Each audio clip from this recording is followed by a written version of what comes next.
Okay, so I wanted to do a podcast. I wanted to do a longer video than I usually do. I wanted to recap this crazy week in Giants football, crazy free agent period. Adoree Jackson signed today. I'm taping this on Monday night. 3-year, $39 million deal. Obviously, Kenny Golladay, that was a huge deal for the Giants. Their wide receiver one for their franchise quarterback. Kyle Rudolph, Ifeadi Odenigbo, Reggie Ragland, John Ross, many other moves as well. Some good veteran depth free agent type signings. But I want to start with the Adoree Jackson deal because I thought it was really interesting. I thought Adoree Jackson would sign a one-year deal. That's what I thought. Released by Tennessee, been productive in the past. You look at his passer rating, allowed of 94 in 2019, 89 the year before that. Played 3 games last year, so it's tough to really judge him on stats from last season. Pro Football Focus coverage grade on the outside since 2018 is the 4th best. I don't really like their grades. I think it's subjective. I'm not a fan, but some people like it, so I wanted to throw it out there. He's been a productive player. He's 25 years old. I thought, okay, he just got released. Maybe he signs a one-year deal with the Giants. He builds his value back up, goes out on the free agent market next year, entering the prime of his career, gets paid big.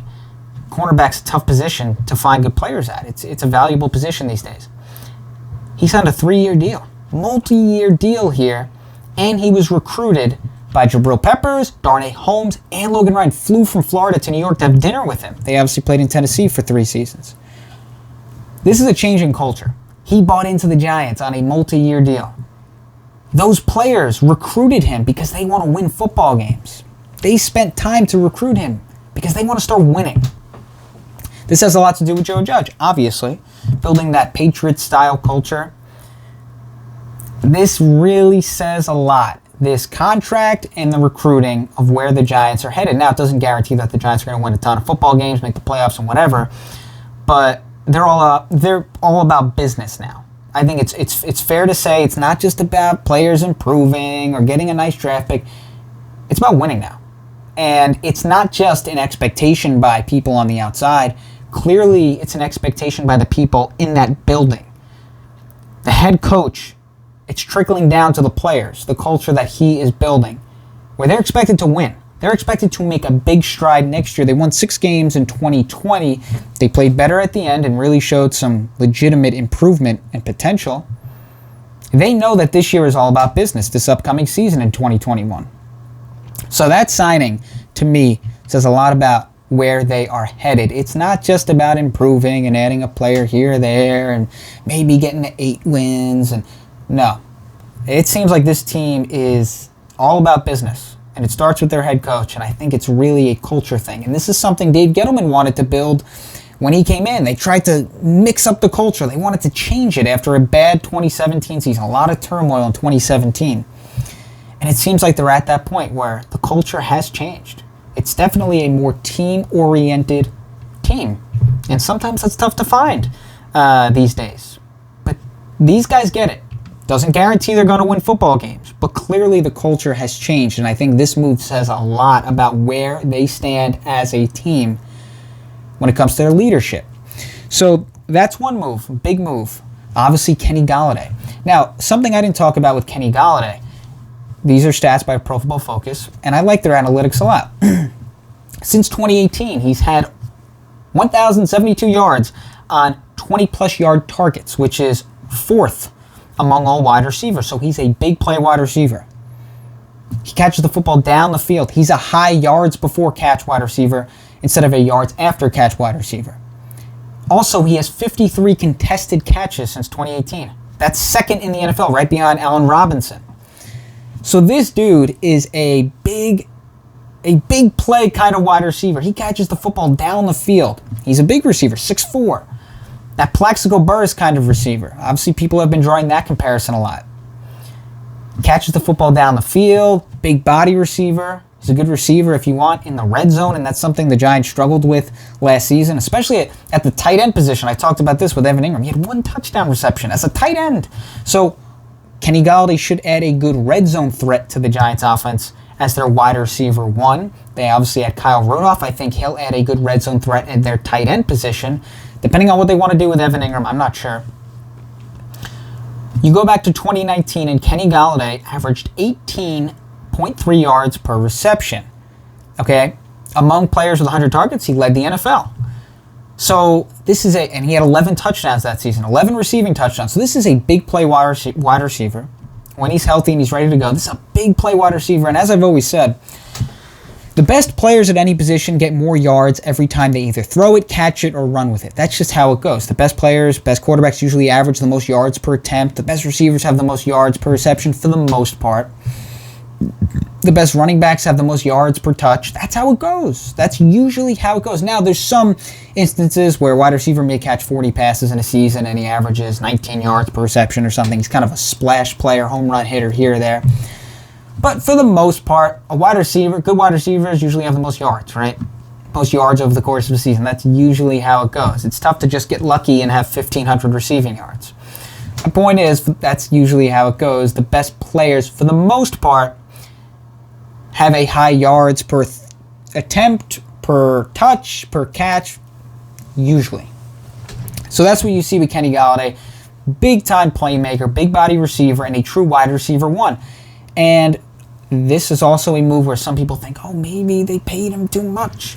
I would rather be the GM that said, I tried to give my young quarterback a wide receiver one, and I paid a lot, than the guy who, let's say you didn't do that, and you look back on it, and maybe Daniel Jones didn't end up having the career you would want him to have, and you say, man, I wish I signed that wide receiver one at Kenny Golladay in free agency. Instead, we were kind of cheap, and we decided not to do that, and we never gave him a true threat, a true weapon against opposing defenses. So, to me, this move makes complete sense. You go out and you do it.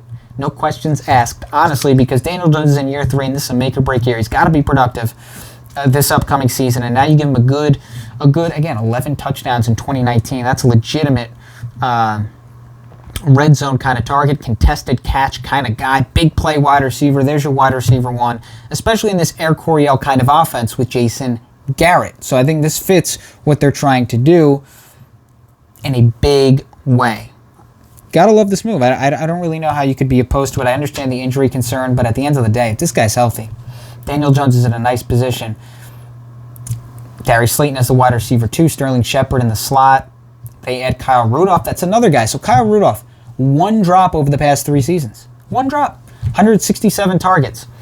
Evan Ingram had 11 last season, and only 1 reception. 1 touchdown reception. 1 touchdown reception. Feels like 1 reception because he really didn't have a good season. But 1 touchdown reception for Evan Ingram as a tight end. Tight ends are supposed to be good red zone targets. Evan Ingram is not that kind of player. I've always said he's not a tight end. I've done videos on that. I tweeted about that when I used my Twitter account.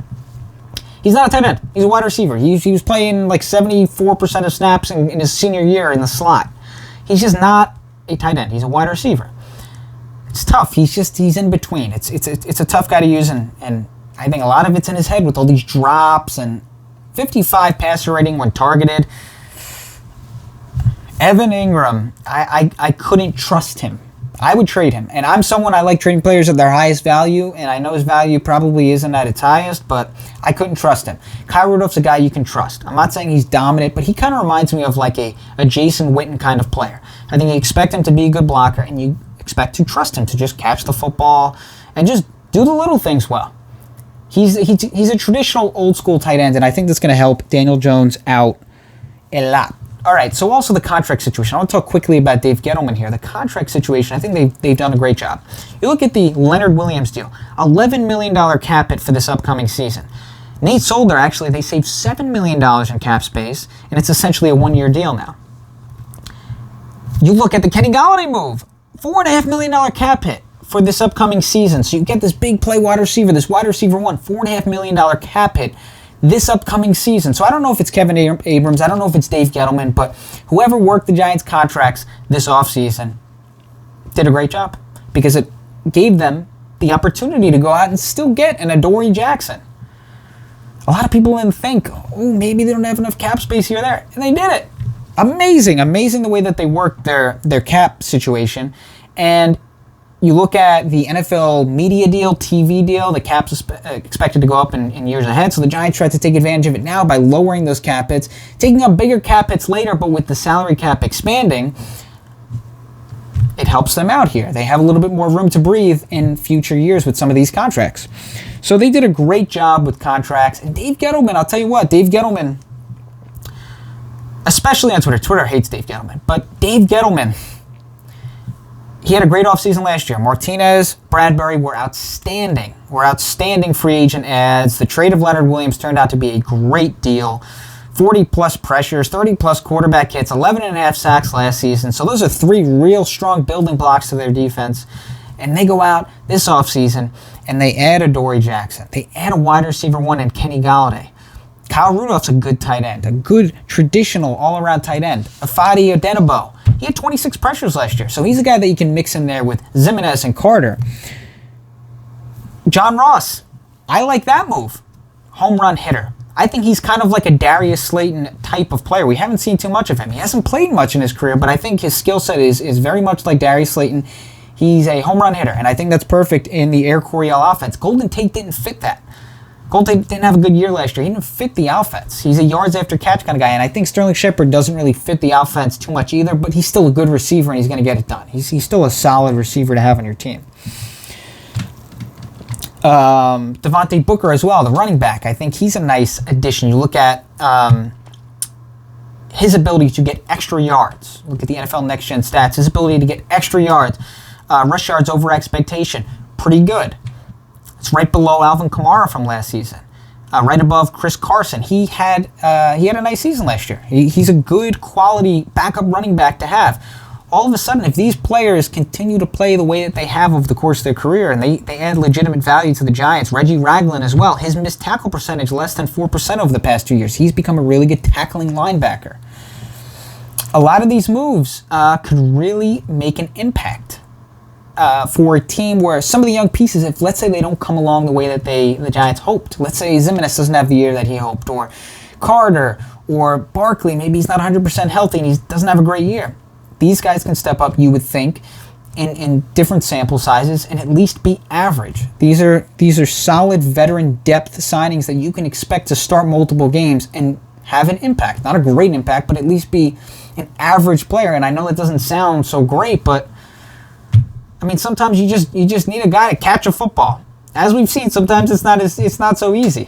So you add proven veteran players who you know can step in and at least for a couple of games start and be solid. You can trust them.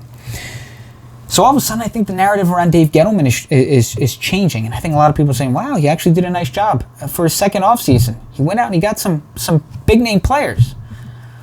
And the narrative a couple of years ago was Gettleman couldn't get players to the Giants. And look, they did pay for these guys, and money talks, right? But he did. He did. He got some pretty good players to the Giants, and he kind of destroyed that narrative. And I think he's starting to change the minds of some people who really didn't like his moves early on. And I didn't. In 2018, I was not a fan of what he did. But after that, he started to rebuild. And you got to kind of trust the process at that point and let it play out. You don't rebuild, for the most part, you don't rebuild like that. It takes a couple of years.